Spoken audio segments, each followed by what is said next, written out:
All right, so for this game, looks like we have what is largely a grouping game with a kind of sequential component.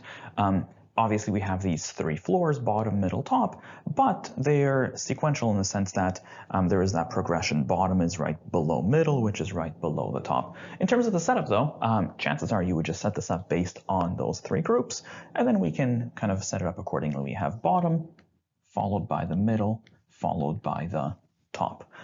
As far as the elements are concerned, we've got FHI, and then we've got LPST.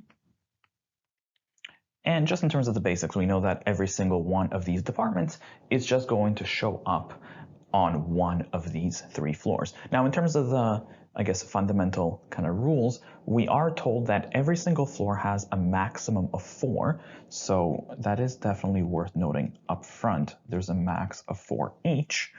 And that's pretty much that. I mean, they do tell us that no department is going to be on more than one floor, but that's just one of those basic cover your ass rules where you can't have the same department spread across several floors.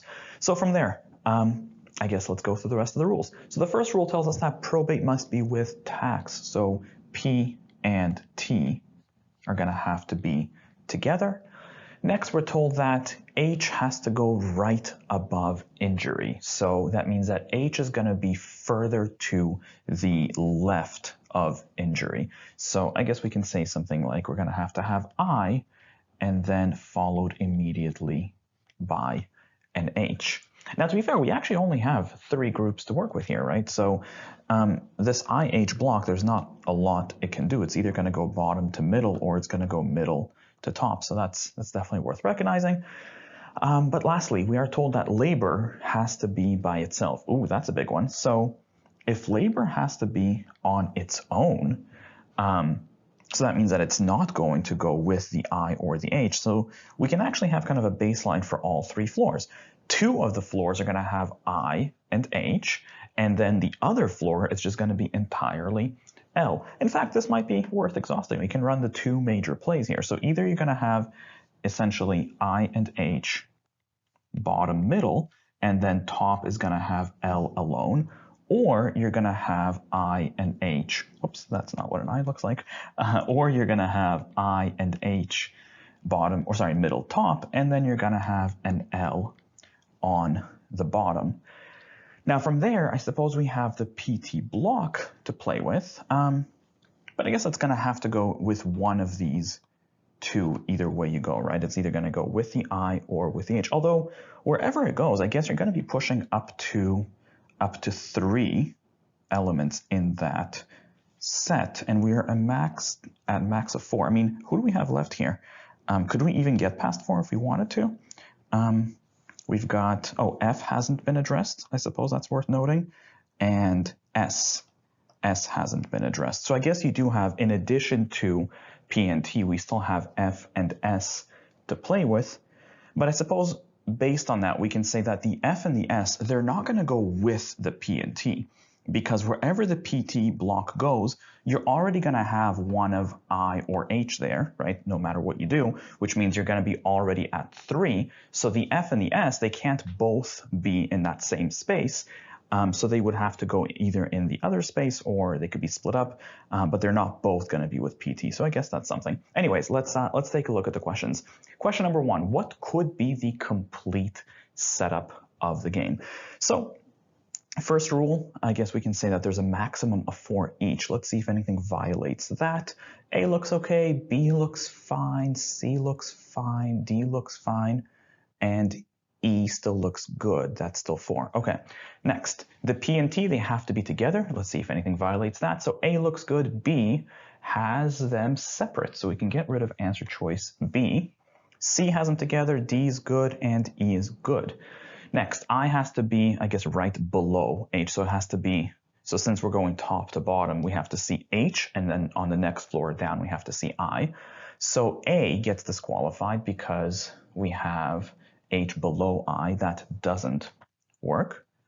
Next, answer choice B is already out. C, we have H with I right below, we're good. D, we have H with I right below, we're good. And E, they are separated by the middle floor, so that doesn't work. We can get rid of answer choice E.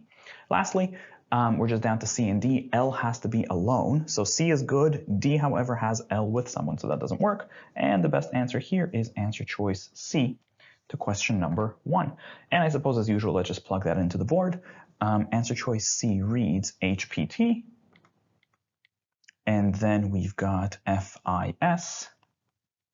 And then we've just got L alone as per usual. So the first question, the first local question rather, here is number 2, which says if I and P are both on the middle floor. Now, if I and P are both on the middle floor, I mean, essentially that just locks us into this second template, right? Because that's the only one where I is in the middle, obviously. So that means that, I mean, H is going to have to be on top, L is going to be alone on the bottom.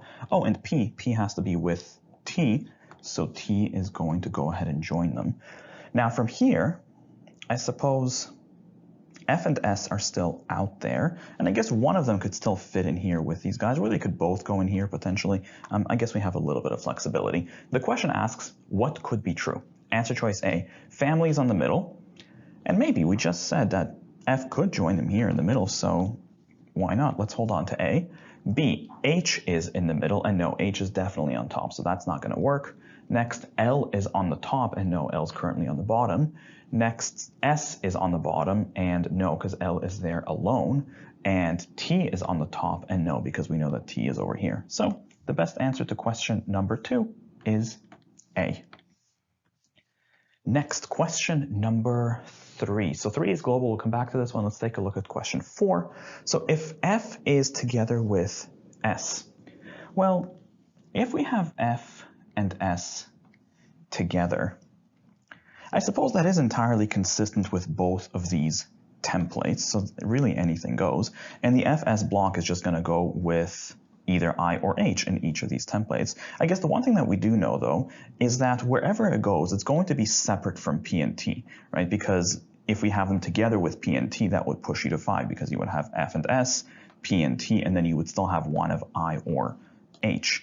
So we don't exactly know what's going to happen, but whatever happens, I guess we can say that the FS block and the PT block are going to have to be separated. So the question now asks, what could be true? Answer choice A, exactly one department on the middle. And no, because the thing is, no matter which way you go here, because we need an FS block and a PT block, one of them is going to go into that middle floor with either I or H. So this wouldn't work. B, exactly 4 are on the middle floor. And also no, I mean, the numbers, the way they would work out is we have L alone, so that's a single. And then the other 2 floors are going to have sets of 3, right? Because you're going to have I with one of FS or PT and H with one of FS or PT. So that's also not going to work. Next, 2 departments on the bottom, same problem. We're not going to have a set of 2. We're just going to have a 1, 3, 3 right now. So that's not going to fly. Next, exactly 3 departments on the bottom. And maybe, because in this top scenario, yeah, we could have I with either the PT block or the FS block. D is viable. Just in case, 4 departments on the bottom, and no, we're not going to have a set of 4, not right now anyway, so the best answer here is D for question number 4. Next, question number 5. If probate is on the middle floor with exactly 2 others, so I suppose this is no longer applicable to us. So if we have probate on the middle floor with exactly 2 others. Well, I guess one of them is going to have to be T, since we have to have that PT block. Although from there, I guess it doesn't really tell us too much, does it? The third position is definitely going to be one of H or I, no matter which way we go. Oh, I suppose what will have to happen now, the thing is, it doesn't really matter which of these 2 templates you go into, but if we have exactly 2 other people with P, then this is done. This would be locked, which means F and S are going to go with the other person, whichever way you go. So if we were in the top template, then you would have HPT, and then F and S would go here with I. Or if you were on the bottom template, again, you would have P and T here, and then you would have F and S with H. So let's see what we can do. The question asks what must happen. Answer choice A, family is immediately above H. And no, because we could be working in this second template where H is on top, so that doesn't have to be true. Answer choice B, F is immediately above L. And again, well, not again, but we could also be working in this top template where L is on top, so that doesn't have to be true. Answer choice C, F is together with S, and yeah, there it is. F and S, we don't exactly know where, but they're going to end up being together. The best answer here is C. Next, back to the one global question, which of the following cannot happen on any floor? All right, I guess let's take a look. Answer choice A. Could we ever have F, H, P, and T? And, I mean, arguably, why not? I mean, in this top scenario, you have H here, so you would just have F, P, T. That seems doable. Answer choice B, can we have F, I, P, T? And really, the same thing. Over here, can we have F, I, P, T? So you have either F, P, T. That seems okay. Next, C, can we have F, P, S, T? Ooh, I know that one's not going to fly. In fact, we kind of talked about that earlier. The thing is, every single floor, no matter what, you have to have an I or an H or an L, right? Or on the bottom scenario, same thing. So there's never any opportunity to just have F, P, S, and T. The best answer to question number 3 is C.